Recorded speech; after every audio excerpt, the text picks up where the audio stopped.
ਆਹਾ ਕੀ ਬਾਤ ਆ। ਵੱਛੇ ਆ ਈਦ ਦੇ ਤੋਹਫੇ ਕਿਸੇ ਕੋਲ ਨਹੀਂ ਐਦਾਂ ਦੇ ਹੋਣਗੇ, ਆ ਕੇ ਚੈੱਕ ਕਰ ਲਓ। ਇਹ ਕਾਲੇ ਤੇ ਸੁਰਮਈ ਵੱਛੇ, ਆਏ ਹਾਏ ਕਾਲੇ ਤੇ ਸੁਰਮਈ ਵੱਛੇ, ਐ ਜੇ ਸਹੀ ਵੱਛੇ, ਵਾਹ ਐ ਵਾਹ ਜੇ ਸਹੀ ਵੱਛੇ। ਵਾਹ ਜੀ, ਸਭ ਦੇ ਰੰਗ ਜਬਰੌਨ ਨੇ, ਆ ਮੈਨੂੰ ਆਏ ਪਸੰਦ ਬਰਾਉਨ ਨੇ। ਵਾਹ ਵਾਹ ਵਾਹ। ਆਏ ਹਾਏ, ਇਹਨੂੰ ਵੇਖੋ ਖਰੀਦਣ ਆਏ ਕੌਣ ਨੇ।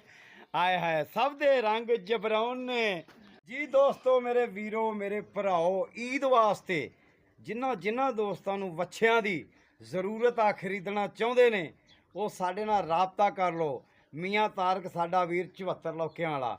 ਵੱਛੇ ਤੇ ਤੁਸੀਂ ਨਜ਼ਰ ਆ ਰਹੇ ਆ, ਤੁਹਾਨੂੰ ਦੇਖ ਰਹੇ ਹੋ, ਤੇ ਨੰਬਰ ਨੋਟ ਕਰ ਲਓ। ਕਾਕਾ ਜੀ ਨੰਬਰ ਦੱਸਿਓ ਜ਼ਰਾ। 0304 0304 90 10 218। ਆਹਾ ਹਾ,